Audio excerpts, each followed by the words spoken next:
This conference will now be recorded. It's 2 o'clock South African time. Thank you very much for joining us. My name is Siziwe Ngwabe. I am the operations lead for Africa Evidence Network. I will be chairing the session today, and I would like then to take this opportunity to welcome all of you to the Capacity Development for Evidence Use in Africa and Orientation webinar. This webinar is the first of 12 to come as part of the series that we are launching today. Thank you very much for joining us. Just also to say from the AEN, welcome to Evidence Week. I'm sure and hope that you are enjoying yourself so far and enjoying the festivities and all the different activities that have been taking place since on Monday. For us to be able to have a fruitful and great discussion, let's just go through a few housekeeping to make sure that all of us are able to participate and contribute to the webinar. All of you are participate as much as possible to this webinar. As you have noted, the webinar will be recorded for us to make sure that after this webinar, we can share the recording with those that are attending and those that were unable to join us this afternoon. We'll also request that you switch off your cameras so that we save on bandwidth and also so that we don't slow connection for other participants. Also, please keep your mic off unless you are prompted by the facilitator or the moderator. This is aimed to reduce disruption in the background noise for this webinar. In case you are experiencing any technical problems, please write to Precious on the chat box and then assist you as much as she can. And finally, please engage with us on the chat box during the webinar. If you have any questions, you have any input, just put them on the chat box. Ms. Charity and Mr. Likwa will be managing all your inputs and questions, and then they'll feed them into the webinar during the open discussion session. Just to give you a bit of background about this webinar, so that at least we put it into context for you.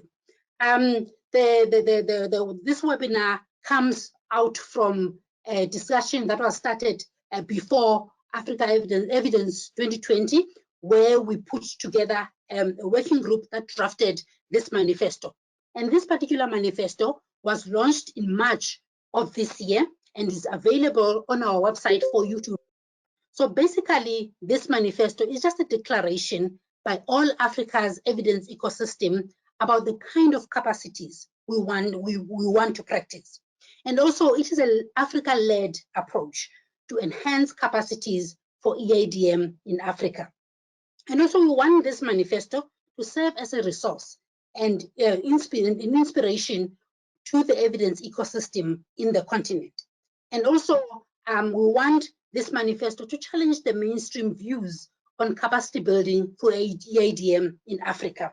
Just to also share with you that we will also showcase the manifesto again on the 16th of September 2021 at 12:30 GMT, just to also reiterate around it and also just to make sure to point you to it again, to make sure that you read it and make yourself acquainted with it.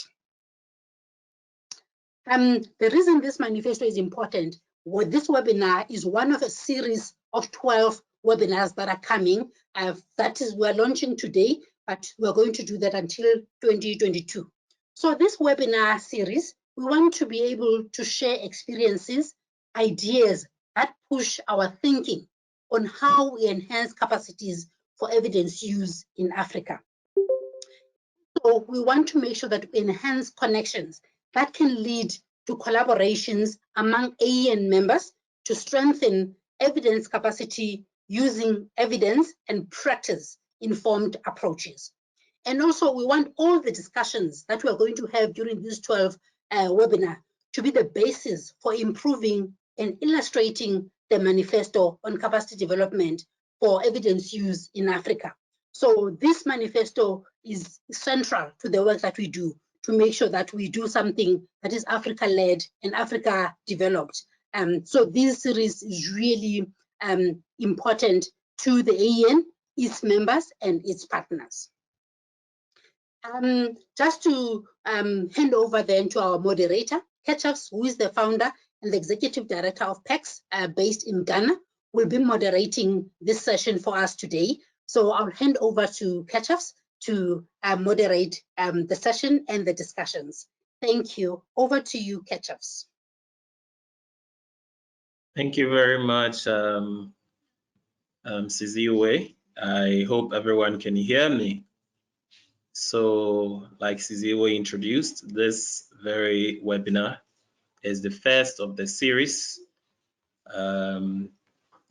being undertaken as part of the manifesto that was developed. And basically, this first one is to introduce the webinar series, after which the subsequent ones will be held to follow up on issues that will come up from these, as well as other aspects of the manifesto. But more importantly, this very session is to elaborate on the very meanings and broad orientation of capacity development for evidence use in Africa, how we have been conceptualizing and operationalizing capacity development for evidence use on the continent. I will proceed to give an overview of how the session will be running. So next, I will be introducing the panelists, and then I will move on to invite them to give a quick reflection on some capacity development initiatives that they have been involved in. They and their organizations that they're representing have been involved in, after which I will pose the first question to the panelists. And then the first question would look basically at the principles that we can draw from some of the initiatives that they've been involved in. Then we will sum that up in the second question, which seeks to draw out a definition, what we mean by capacity development. After these discussions, I will open up the opportunity for all others gathered here as our audience to share your perspectives, as well as ask questions on these concepts and principles that have come out of the conversation. Following that, I will invite Siziwe to close the session. Is that okay with us? So I will move on to introduce our panelists. First and foremost is Dr. Candice Morkel. She's director at the Center for Learning on Evaluation and Results at Clare Anglophone Africa, which is based in South Africa. Candice is senior lecturer in monitoring and evaluation at Wits University in South Africa. She has over 20 years experience in government, academia, and non-profit sector. She specializes in public sector governance and monitoring and evaluation. Candice currently oversees projects to support countries in their efforts to build national M&E systems, working in partnership with governments, society, and development partners. She has extensive experience in evaluation capacity development and has developed curriculum and facilitated these courses in Ghana, Zambia, Ethiopia, and South Africa, as well as the renowned international program on development evaluation training. She has published on various aspects of evaluation systems and capacity development, and has served as a board member of the African Evaluation Association, chair of the South African M&E Association, and in 2021, she was appointed to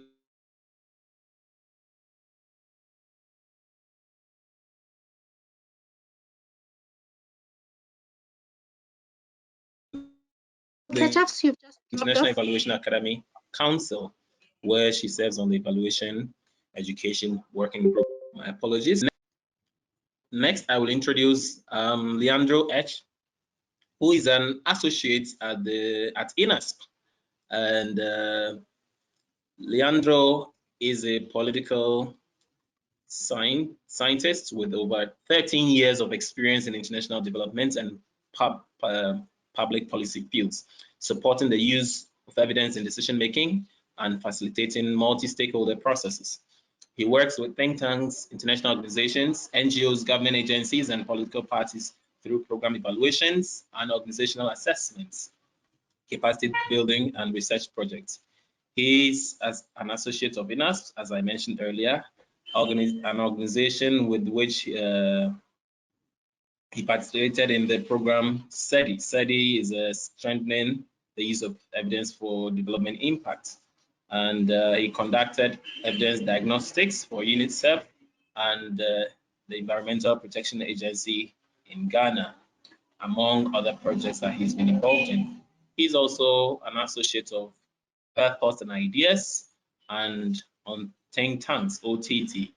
And he also chairs the network of facilitators in the International Support Group. Third, and not the least, I will introduce Dr. Leyla Abdullahi, who is a research and policy analyst at AFIDEP. Dr.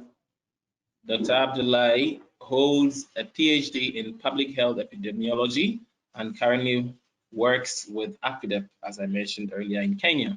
She has published worldwide in renowned journals, and the major focus has been on evidence synthesis in the health sector. She has over 25 years experience in health research in both humanitarian emergency responses and academia, with a wide range of experiences nationally and internationally.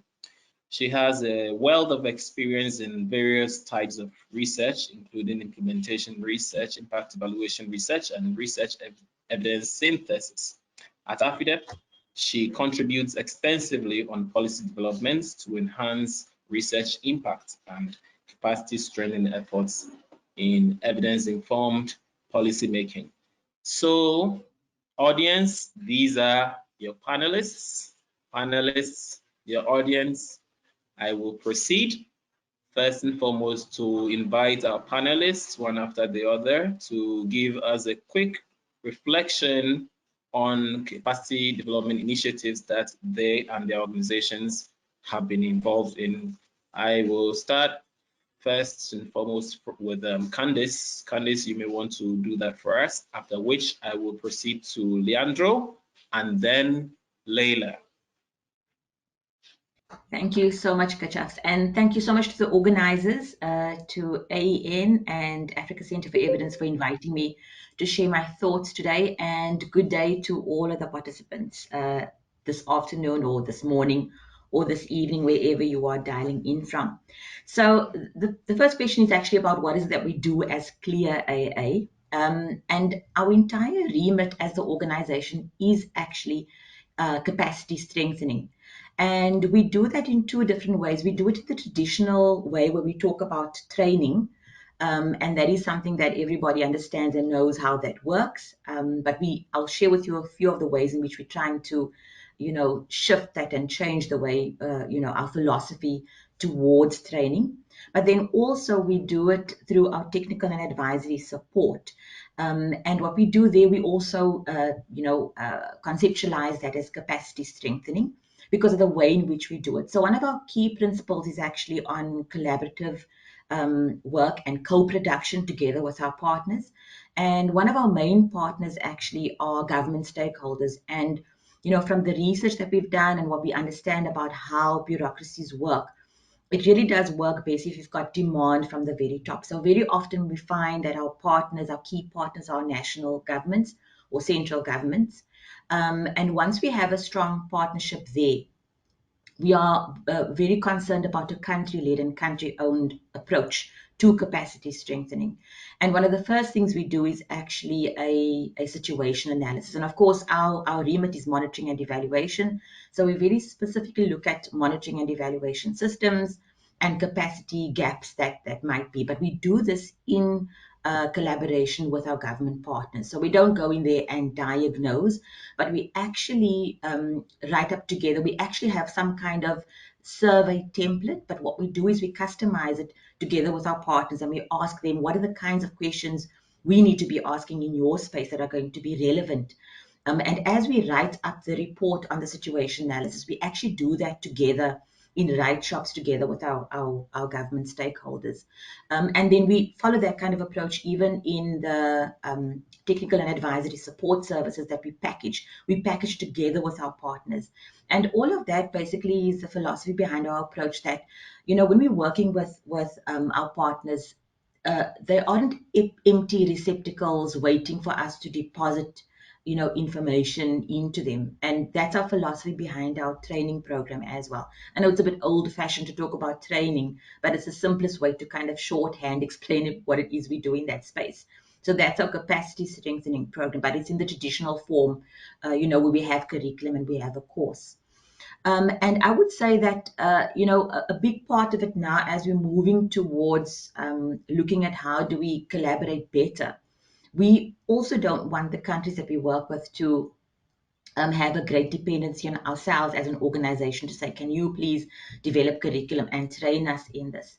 And so what we started doing is to work with academic institutions to strengthen their own programs, whether it is short courses or their academic programs in monitoring and evaluation, so that in country there are resources and a more sustainable way of capacity strengthening.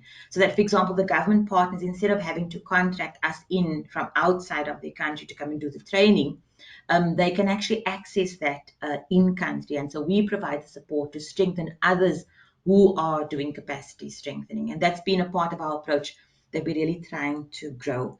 In the 1 minute I have left, we have a couple of other things we're doing as well. So we have a flagship course called the Development Evaluation Training in Africa, and we've actually incorporated a specific module on what is made in Africa evaluation, or what does an indigenized approach to evaluation look like. And we have a course that is integrated into that flagship training program. And yeah, various other kinds of ways. There's an immersion program that we also started to develop now with the World Food Program, as well as the South African Monitoring and Evaluation Association, because we realize that a lot of people coming into the sector are being told that they don't have the years of experience, and they don't have the expertise that is required in order to lead evaluations with part of evaluation teams. And so a lot of the evaluations are done by outsiders coming into the country. And so we testing out a program now where we're having an immersion program, and we have 6 people who are spending time in 2 organizations where they're getting hands-on experience. And we do believe that that is one of the critical ways in which we're going to strengthen capacity. It's for people who are entering into the sector to get this kind of hands-on experience. So those are just some of the key things that we are doing as Clear AA. Thank you so much, Kirchuffs.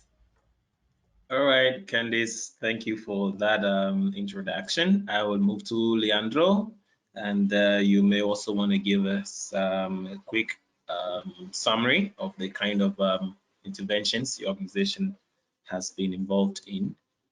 Yeah. Thank you, Kirchuffs, and thanks everyone. It's an honor to be part of this panel with experienced colleagues with whom INASP has a history of collaboration around EIPM in the region. I also want to acknowledge the contribution of Emily Heiter, INASP Senior Program Specialist for EIPM. She had previous commitments, unfortunately, but we had worked together to bring INASP thoughts and experience to this conversation. So I want to start saying that INASP has fed into the AEN manifesto. We, of course, agree with the overall approach, and we are very supportive of the effort. At the same time, we believe some of the things that the manifesto states are not entirely new in the EIPM or the international development sector.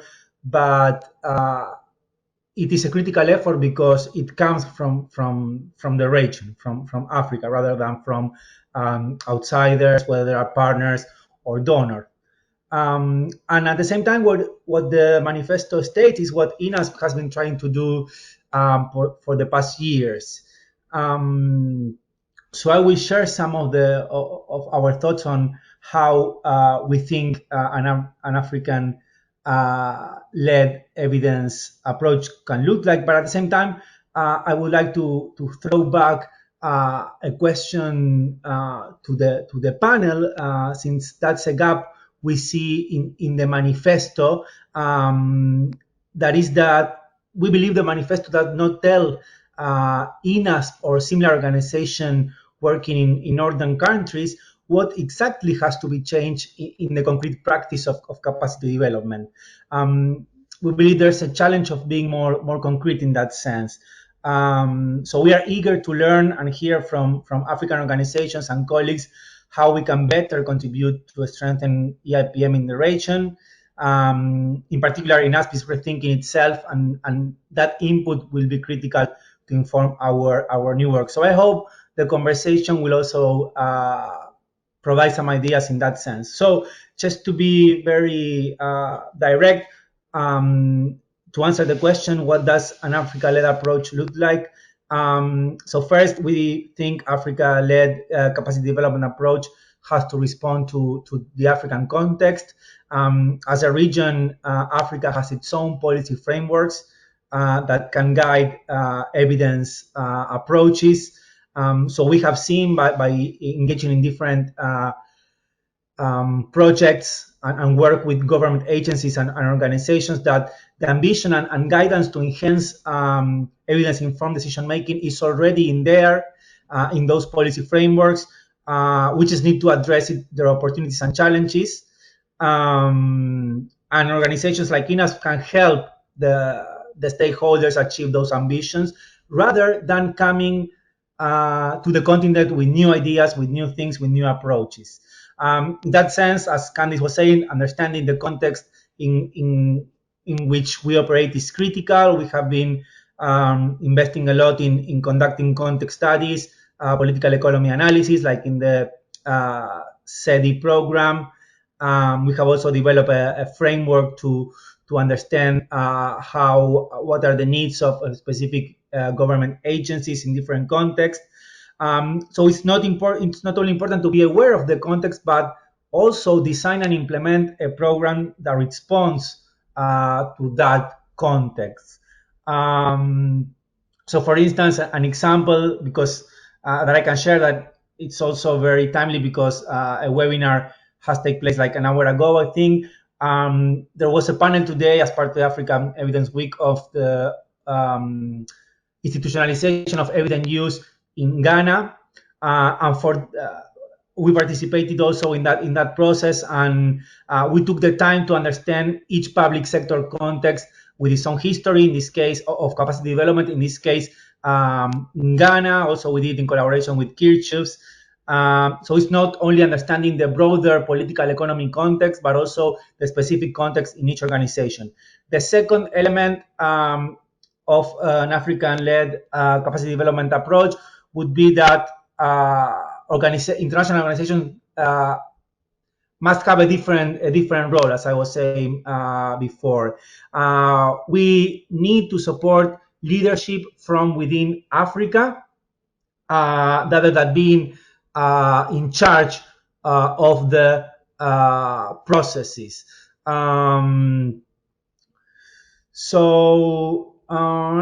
And then finally, and linked to the second point, I think we think that the African-led evidence approach is one that leverages the thought leadership and practices coming from the region. Some organizations like Hewlett call it field building. So it's not just working with the stakeholders in a region at the implementation stage, but moving from the center of the stage and help to build not only the practice, but also the thought leadership in capacity building. And this is very much part of INASP ethos. following locally led approaches and share that learning. And there are examples also from recent thought leadership efforts that, for instance, we developed a chapter on evidence use in African parliaments for the Data Accountability Project, and we did it in collaboration with Candice also and other Southern partners that were the editors of the book. So those are the main points that I think correspond to African-led evidence approach, capacity development approach, sorry. Thank you. Great, Leandro. Thank you for those insights already into the question. I will come to Leyla. If you're there, you may want to touch a bit on the initiatives that you've been involved in. Then we will proceed into the key elements, crucial elements that, for example, Leandro has started with. But let's listen to you, Leyla. Thank you so much. I'm called Leyla, and I'm working with an organization called African Institute for Development Policy. The organization was founded in 2010. It's a regional policy and research institute. We help to bridge the evidence to policy gap in development efforts in Africa. We have a number of offices, main branch in Kenya and Malawi, and a number of programs that is supported across sub-Saharan Africa. And one of the main mandates is capacity building at individual and institutional level. This conference will now be recorded. My colleague has. Thank you very much. Back to you, Kirchuffs. So, Siziwe, you may want to put the question back on the screen for us. And then... yes, great. Yes, I'm working on that. All right. Whilst we wait for Leyla, I would want to do a quick recap of the very point that were made earlier. Or maybe I should rather move to the main question. So out of the descriptions of our different programs, I saw a few key points that I think we should speak to specifically with respect to the crucial elements for an Africa-led approach to evidence capacities. So what are some of those? I saw, for instance, I heard that Candice, you made mention of providing technical support. Also, I heard about co-production. I heard, Leandro, you mentioned that such approaches should respond to the local context, the African context, and that it should also be led from within and not from outside.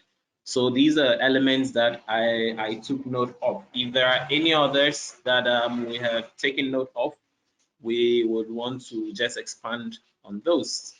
Candice, I will come back to you.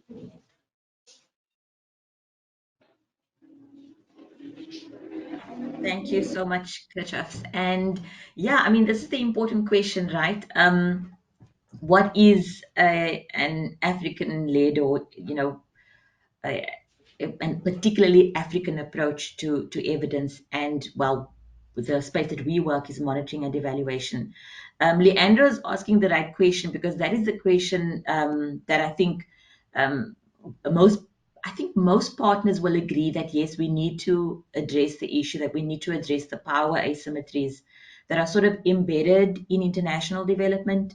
There's general agreement that we want to see a shift happening, that we want to see more African evaluators leading evaluations, for example, because some of our research, has shown that, when we looked at a scan of evaluation reports in a database that we've curated, and we, looked at who was leading those evaluations. Out of 59 evaluations, only 5 of them were actually led by Africans, and these are evaluations on the African continent. So those kinds of issues are generally seen by development partners as being problematic, and how do we start to shift those kinds of things? And then the dotted line of that to then capacity development. And I know that in the manifesto, you talk quite a bit about, the problematic terminology of capacity development, that you, and I really appreciate the Ferrerian approach of the manifesto to say that we shouldn't assume that, when we're doing capacity strengthening or capacity enhancement, that we're going to these, people who are empty receptacles, and we need all of this knowledge to be, packed onto us. And so how do we start to shift and change those? So there's two moments that Clear AA takes as being kind of defining moments in trying to unpack what this really means. And one of them was actually the AFRIA conference in Niger in 2007. And there was a presidential strand on indigenous evaluation, where the concept of Made in Africa evaluation was actually born, and it was labeled Making Evaluation Our Own, Strengthening the Foundation for Africa-Rooted and Africa-Led Monitoring and Evaluation. And the strand was actually organized by Saleh Gariba, may his soul rest in peace. He passed on earlier this year. And then also Zenda Ophir and Umol Tol. And they kind of, led the strand. And then the second moment that happened was a conference in Bellagio in 2012, where, some of the thinkers around evaluation, the big thinkers at the time kind of, gathered together to talk about Made in Africa evaluation. And a key person writing about this is actually Professor Bagele Chilisa, who's writing about indigenous knowledge and African ways of being and knowing, first of all, from a research perspective and epistemology, and then also from an evaluation perspective. And we take and draw a lot, for our work, to guide our work from those two moments of the documents that came out of that. But what we have realized is that it kind of stops short of going forward to say, like, how does this, operate in practice? And so what CLEAR is trying to do now, we actually have in our research agenda a thematic area on Made in Africa evaluation, and we actually have commissioned a set of working papers now to start to answer some of those questions. So I guess we have to come back to answer that question after the papers have been, we've got the results from those papers. We have those papers in hand.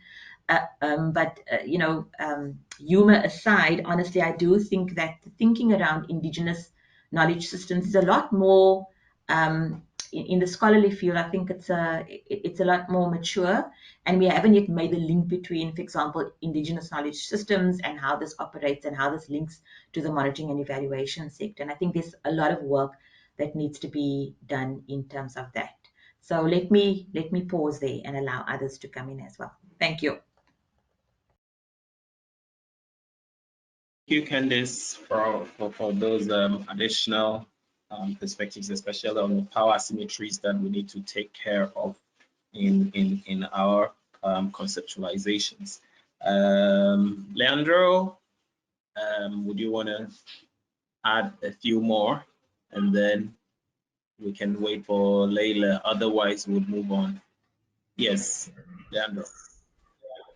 Yes, thank you, Kirchuffs. I'm sorry I'm having issues with my camera now. But yes, I'm sorry. I think at my turn, I went directly to the questions. So I will be very brief now, and I'm also sharing the main 3 points, or the main 3 answers to these questions from our side. I'm sharing them in the chat, so I can be briefer this time. So we believe that an Africa-led capacity development. Yes, you made sorry. mention the initiatives responding to African context, and then providing leadership from within driving these initiatives. So maybe you may want to speak to the third point then quickly. Yes, and those two, and also that an African-led evidence capacity development approach has to be, of course, led by organizations from the region, with northern organizations having a more supportive or advisory role. And Yes, so I think that INASP has been trying to combine these three elements in its work, put them into practice in different assignments. But if I have to highlight one of these elements again is the fact that the evidence agenda is already a concern of different countries and of the region as a whole. And I can assume, especially after this 1.5 years of pandemic, the issue of evidence has become even more important. So we'll see when if we go through policy frameworks, policy documents, government strategies, that that concern is there. So then the challenge would be not to come up with something new, but rather than to address those concerns and work with relevant stakeholders to support the capacities they need to address those ambitions. At the same time, I think to address my second point, it's important for northern organizations to move from the center on the stage and play an advisory role. That it's of course puts I would say that challenged organizations in the region to actually take over that space, be proactive, and actually involve more and more in co-designing and in co-producing to address Candice points, different interventions. And I think that might sound very nice, but it's also a challenge because, of course, this has to target years of working in a way that put some organizations at the front and others like following those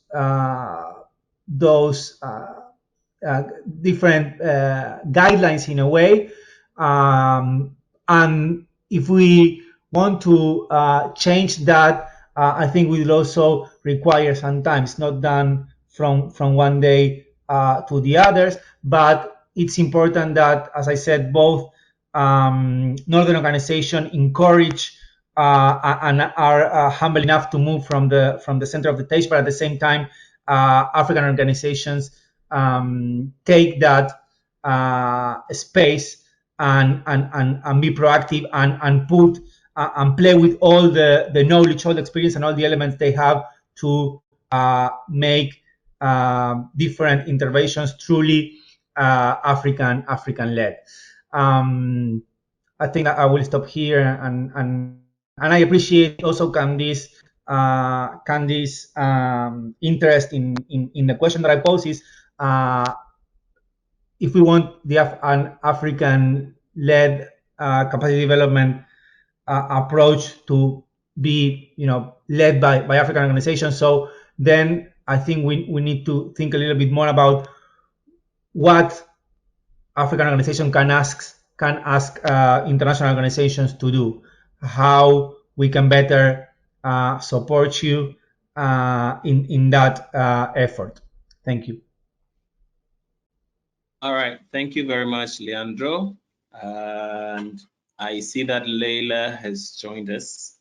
And so just to recap that we have added on to the different elements to capacity development approaches, which are African-led, and we basically have looked at providing technical support, co-production, taking note of the power asymmetries, the power dynamics within our societies when doing these interventions,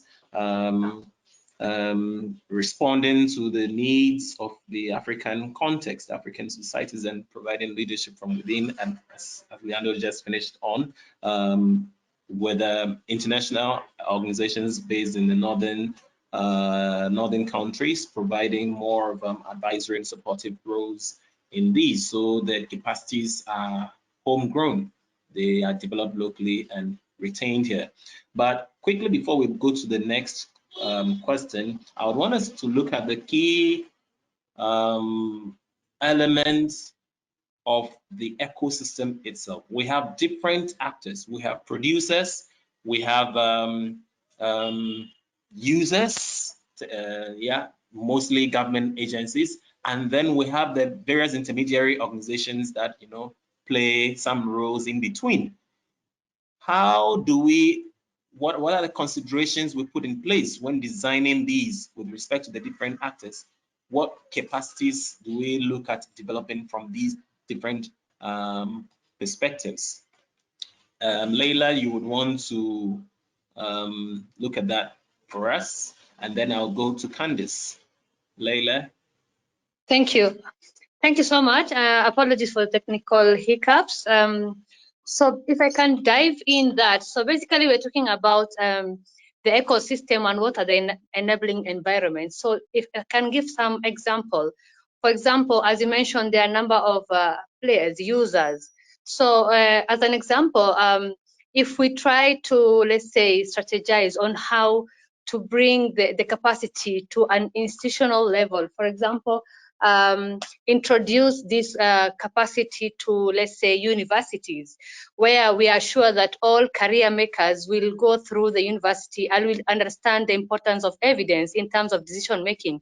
That one we are trying to do a practical work with projects which we're working on here in Kenya and Malawi, where we are trying to introduce the evidence-informed decision-making curriculum for the universities, selected universities, where they have tried to show interest in the evidence in future for them to make decisions.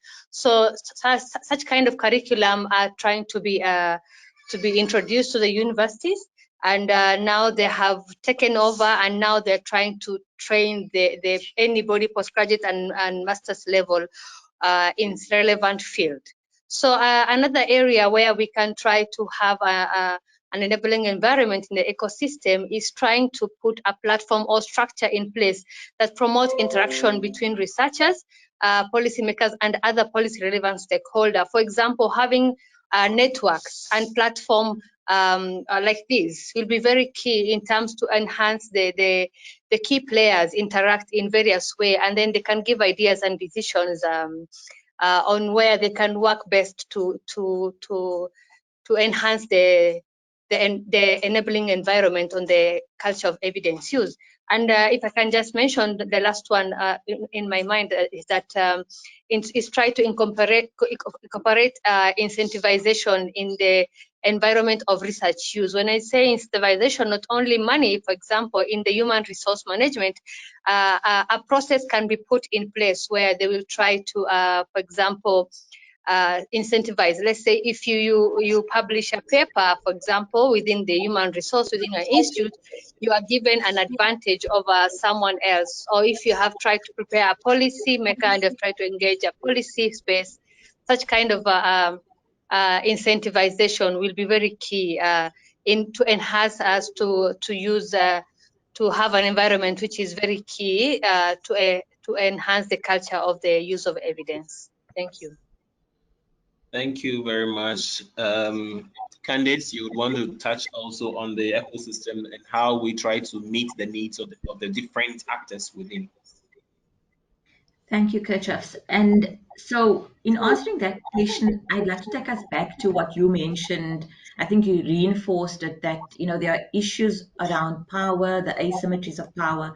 And I think that I like what Leandro was saying, that you like decentering. Part of the work is decentering, and I'm talking about the producers of evidence, decentering it away from the global north and from, well, I must talk about monitoring and evaluation specifically, because evaluations tend to be done by people who are flown in from outside external consultants doing the evaluations and using local players just for, as gatekeepers or access to data collection spaces and so forth.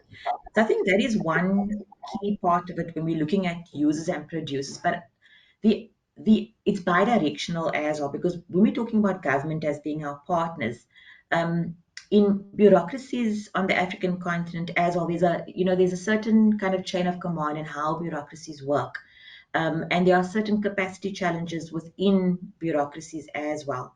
And part of that is also merged with the kind of distance between the bureaucracy and civil society. So there's almost with the chain of command and the control and the power, there's a certain level of power and control that the state also holds, and the distrust that happens in those spaces as well. So the intermediaries sometimes get caught up in between that.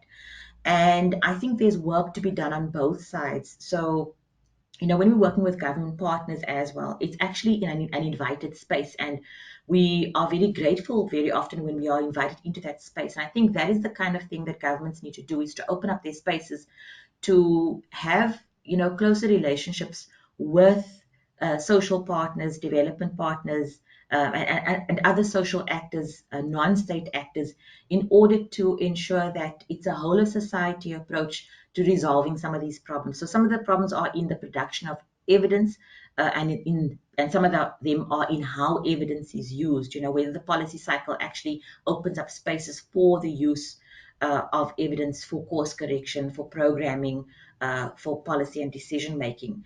So I think some of the solution, or some of the how we need to address these issues lies kind of in that. But then there's a second element which I think is a lot less clear, which is around, what are African indigenous methods and approaches and techniques for evidence production. And that's now for the producers and, somewhat for the intermediaries as well. In fact, for all stakeholders. And I think we haven't unpacked yet, and we haven't done enough of the work yet to say, how are African ways of being and knowing, African ontologies, African epistemologies, how do we bring that into the way we produce evidence, and how do we start to value those? I know that sometimes we make it about metaphysics, and it's not necessarily about that, but it's about other ways. Storytelling is obviously part of the tools and the toolkit of an evidence producer, whether it is through research or evaluation. So some people do argue about what's different about a participatory approach as an African, indigenous method through something like an Imbizo or something like that versus, me doing a focus group that's very inclusive. So some of those questions need to be unpacked, but I think it is an area that we need to make much more room for, African indigenous ways of, whether it is the way we collect or understand or believe in or value evidence that is uniquely African. And that is, an area that not enough work has been done in yet. Thank you. That was useful, Candice.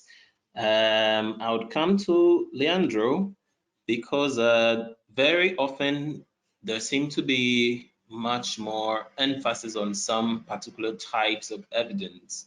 Talk of the systematic reviews, the randomized trials, the evaluations. Yes, those are very high quality, but there seems to be lesser emphasis on others, like citizen evidence, sometimes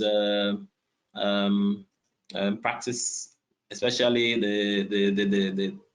those that are not explicitly captured. These are sometimes questions, especially if this is done for citizen audit. How do you think this plays out? Is that a reality within the space that we practice? Maybe I'll come back to you, Candice, on this as well. Yes, Leandro. Yes, can you hear me well? Yes? Yes, I can hear you. Yeah, so thanks, Kirchuffs. Yeah, we totally agree with that reflection. So several years ago, INASP with other partners started to see that bias in what is usually understood, considered, and valued as evidence.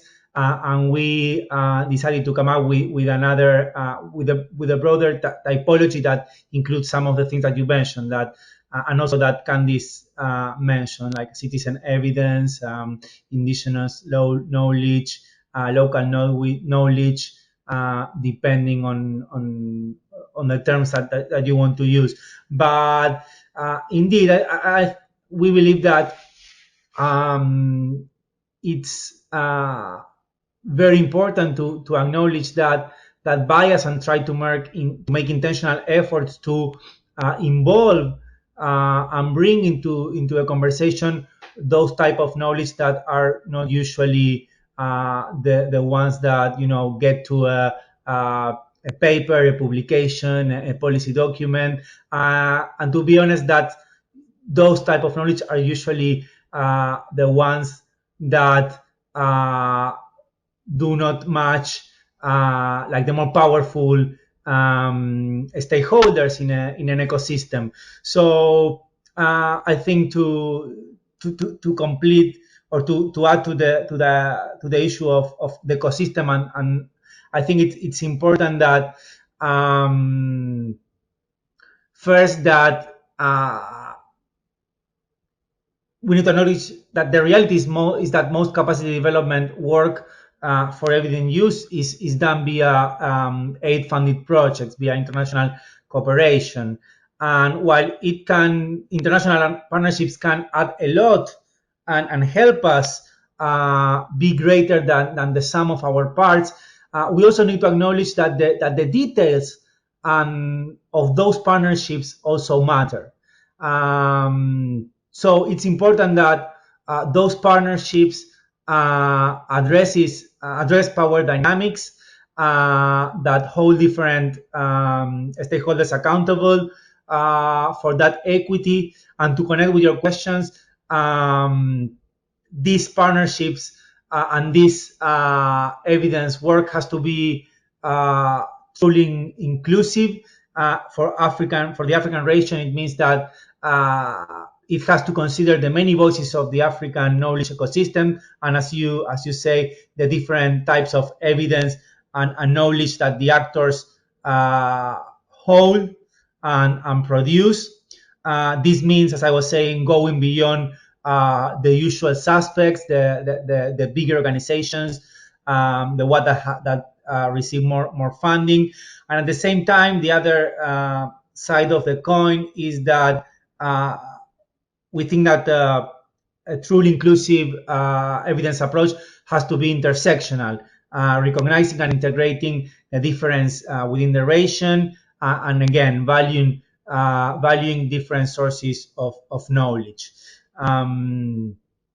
Awesome ideas there, Leandro, speaking about intersectionality, because these different types carry their own strengths and weaknesses. So it's about bringing them all into the picture and drawing the strengths from each of those for the utility of the policies that we're considering. Leyla, you want, Candice, you want to add a few words on the different types of evidence, and before we Thanks, Kirchuffs. I mean, that's a great point. And I think, just to reinforce it, there's nothing new that I want to say about that, because that's absolutely true. I think that there's been too much polarization around, which type of evidence is superior. And I think that's not the conversation we should be having. We should be talking about which types of evidence and the ways of understanding and making meaning of all of this evidence is required for which kinds of problems, for Africa. So I think if there's an openness amongst the partners around that, and there isn't a combative kind of attitude towards, my evidence is better, or your evidence, I'm not going to accept your evidence because I don't understand it. I think if there's that kind of openness, then we have, then the propensity for us to move beyond that debate is so much better. And, I think there are far more people who are willing to have that kind of conversation, and far more partners who are willing to have that conversation than there are those who are wanting to be kind of combative and polarized. So I think we should just keep being activists in the space, because that's the other thing that has come up for monitoring and evaluation as well, to say, how can evaluators, rather than being just, seeing themselves as producers of evidence, actually be activists in the space as well? Because actually, when you have a seat at the table where policy decisions can be made, or you have an influence, whether you are part of a team that's doing an evaluation, or helping to build capacity of a government department, that's a lot of agency.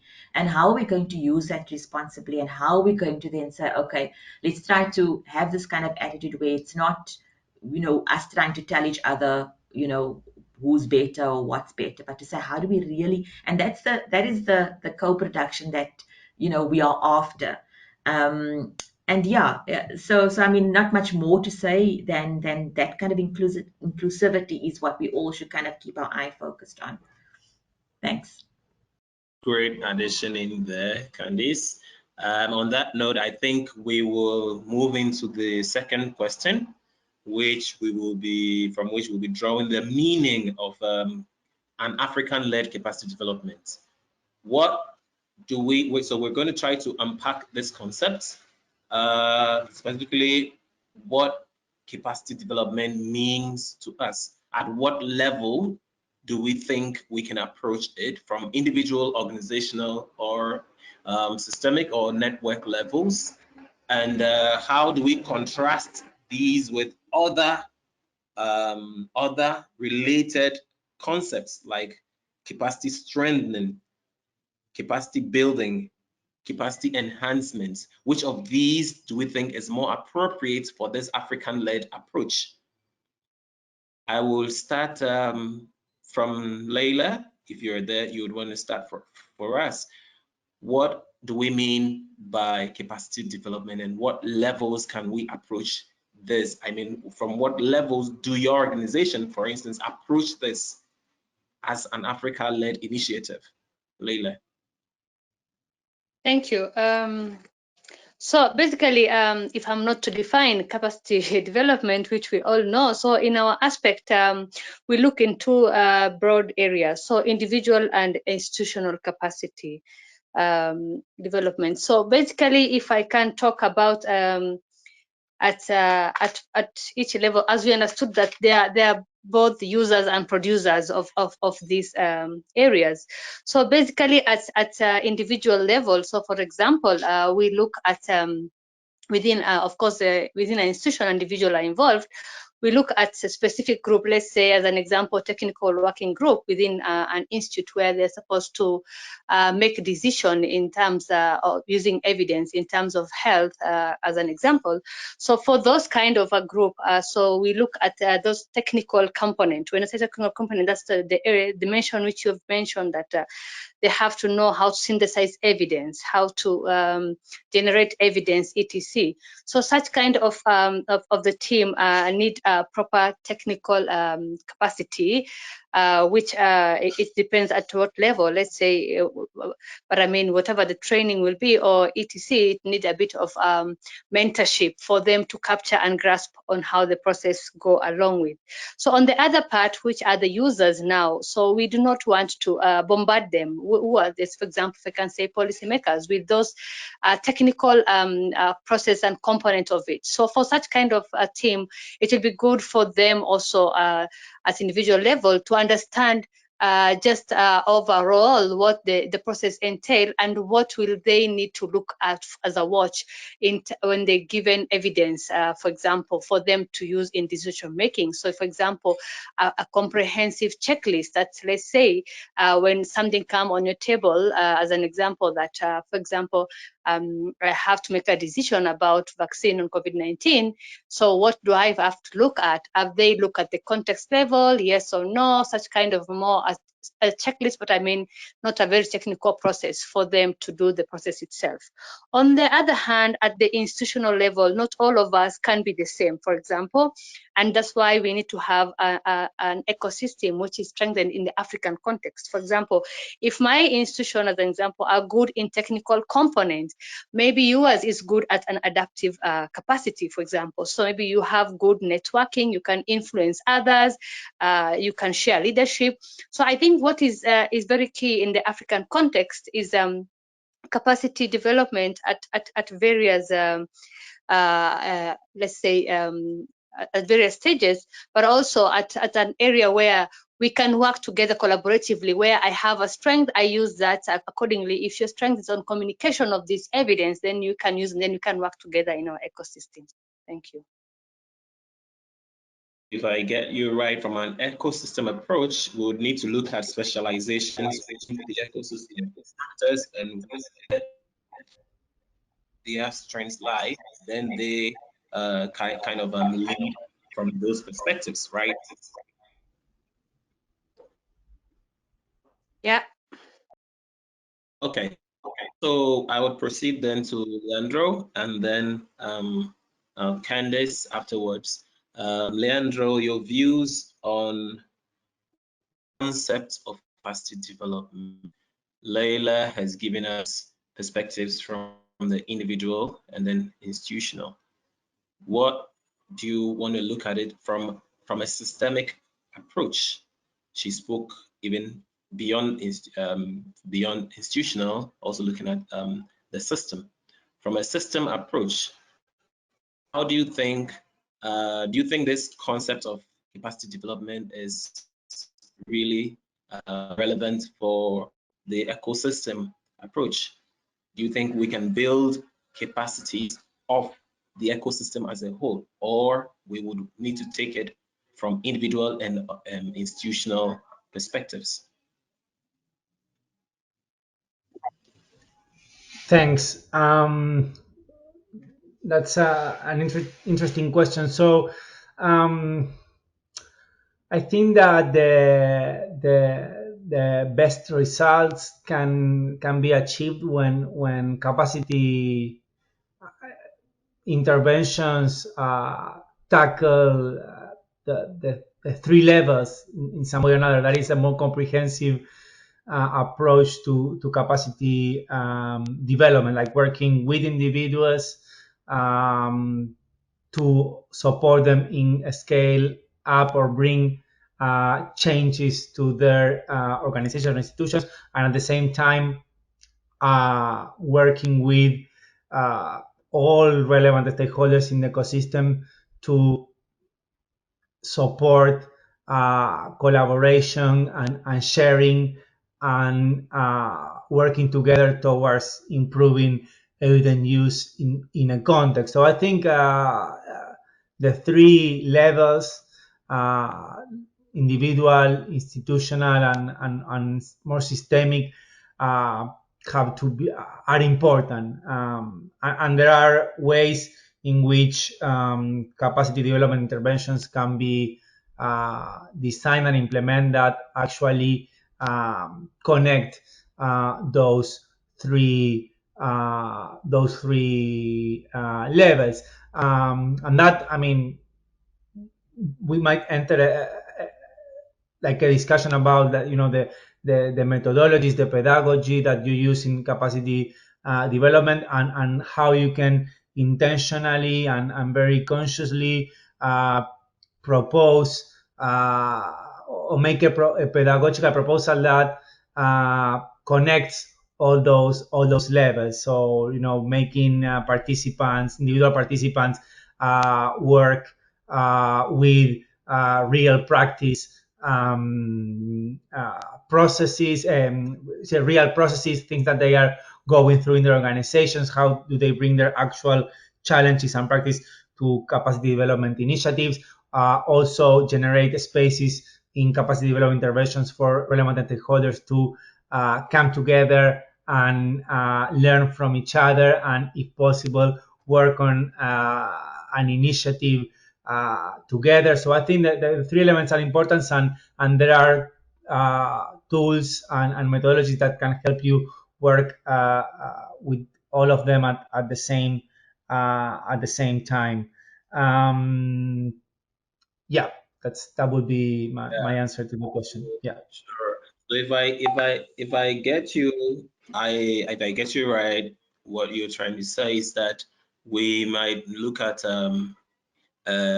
initiatives that integrate the different levels, right? Individuals, organizational, institutional, and then the systemic side, so that these are more sustainable, these are more enduring beyond these initiatives. Is that correct? Yes, exactly. And to make it more particular to the African context, I think to answer the question in the slide, if we this idea of the third level of the ecosystem is very important, because if we want to strengthen the entire ecosystem, I think we need to support the building on long-term relationships between the stakeholders in the knowledge ecosystem. So from that angle, capacity development has to be one that brings relevant stakeholders together and invest in building those long-term relationships. For instance, what the African Evidence Network is doing, right? To generate a space where relevant stakeholders and interested stakeholders can come together, think together, and think not only about the present, but also with the prospective views. All right, thank you very much, Leandro. So finally, with you, Candice, I'm thinking right now about very often we've heard about public sector reforms, civil service reforms, and many of such. Do you think reforms are opportunities for drawing in capacity development for evidence use, EIDM? Do you think this is a useful opportunity, taking the reforms as a broader project and initiatives? Do you think these are opportunities for this? Right. I lost the first part of your question, but I think I caught the tail end of it. And you're talking about public sector reform programs, right? Where we get from our IFIs and our bigger kind of agreements with MDBs. Great. Right. I definitely think that we are underutilizing the opportunities that are there to actually, get to grips with what does it mean for capacity development. And if you look at the amount of money that the IMF spends on capacity development, I think it's something like a third of its budget is spent on capacity development. And these are all public sector reform initiatives. And that's been going on for 50, 60 years. With less than stellar results. So clearly something is going wrong. Clearly we're not getting something right. And I think that one of the issues is that we keep going back to the default of, the same old training programs that don't have anything else accompanying it, so that the other levels that both Leyla and Leandro spoke to, like what is it, how do we build our capacity development programs such that they have a more sustainable element built into them. CLEAR is trying to do that, but it is costly, it is time consuming. You have to be in it for the long game. And a lot of development partners don't have necessarily, they're not structured that way. It's in, out quickly, projects, programs, and so forth. So I do think that there's something to be said for, being in it for the long game, more sustainable capacity development programs that don't focus only on training. And one of the things we need to get right also is, the mentoring aspect. And I think Africa Center for Evidence has, and I remember I've done a lot of work in terms of mentoring as well. We also have done a little bit of work in that respect. And like I mentioned earlier as well, a new project that we're doing with World Food Programme and South African Monitoring and Evaluation Association is to give some people actual hands-on experiential immersion experience as part of capacity development, which is of course only on the one layer of individual capacity development. You still do need the other elements, because when they get back into the system needs to be an enabling environment as well. But I guess what I'm saying is that we need to, if we've spent 60 years and so many millions of dollars on capacity development and we haven't had the stellar results, we need to look at what we already know about capacity development. We know that we cannot just have training. So why is it that so many of our capacity development programs focus so much of its attention on training and leave the other elements and other parts of the ecosystem out of the equation. Thank you. Certainly useful perspectives on those, and I agree with you perfectly. So at this point, we will open the space for our larger audience. If you have any question you may want to ask, following up on some of the perspectives that have been put up, if you have different opinions, you may want to share them. If you have some specific experiences from your own organizations, for instance, talking about the power dynamics, if you have some specific examples to share, you may want to bring them in and how these are playing out within your immediate spaces. As well, if you would want to share thoughts on the concept of capacity development, we're happy to listen to you as well. You may just want to raise your finger or put your thoughts into the chat box, and then we can read them. Do we have some questions, Precious?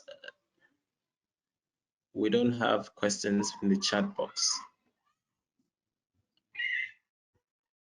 Specifically, I would like to listen to some experiences from within our contexts, in our organizations, or in our country, in our countries.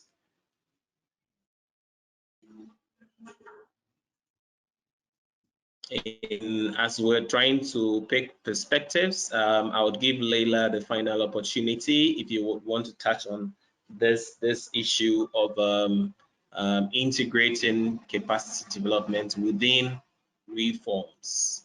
If you'd want to touch on that briefly whilst we try to collect some perspectives. Otherwise, in the absence of questions, then we would move to Siziwe to close up. But finally, Leyla, you would want to share some thoughts with us on reforms.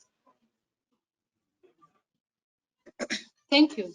So in a few words, in just a sentence or so, what I can say is we should use the opportunity where the many, for example, spaces, policy spaces like government, etc., are trying to change the culture. For example, they need evidence for them to make their decisions. So we can use that as a rider in terms of trying to emphasize that we can both use, use the platform of individual and institutional to capacitate the team, etc., so that they can be able to embrace the culture of evidence use. And not mentioning, we have to understand the bureaucracy, the barriers that are being faced during the capacity building. And that one we can try to literally try to solve, because we have, for example, now for us to engage such an institution within the government, for example, the process is a bit slow, the bureaucracy is complex. So that's part of it. But I mean, at the end of the day, they will buy in and they will definitely embrace the culture of evidence use. And that one is evident with the example where we're working in Malawi, and the parliament cannot go through anything without proper evidence and in terms of decision making. Thank you. Certainly, that should be the direction we should all be aiming at, to get our governments to fully embrace the approach to policymaking from an evidence perspective.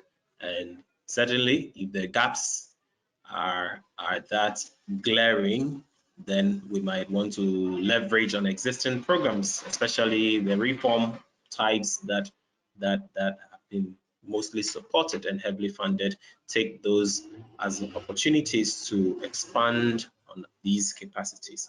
On this note, I would want to bring Siziwe in to wrap up and then close the session for us. Siziwe.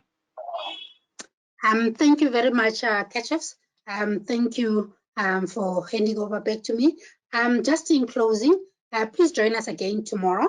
We're having a webinar same time about a different topic, which is the second from the series that we're having. So tomorrow we'll be discussing designing for equity in capacity development for EIDM in Africa, experience sharing from Cameroon, but also will draw from the audience from other countries' experiences. So looking forward to see you tomorrow on this one as well. In closing, the recording for this session and the blog will be written about this session. They will be published to make sure that we continue engagement on capacity development for evidence use, and also through our working groups, conversations will continue there. And in closing, on behalf of the AEN and its chairperson, Professor Ruth Stewart, would like to thank our moderator, our panelists, and also evidence capacities and making connections working group members, and most importantly, our AEN members for your continued contribution and support. We are here today in our journey because of connections, collaborations, and expertise we drew from, and we will continue to draw from as we go through this process. So thank you very much, everyone, for joining us. Looking forward to see you tomorrow. Please continue to enjoy Africa Evidence Week festivities and all the activities that will continue tomorrow until Friday. Thank you very much, everyone. Goodbye.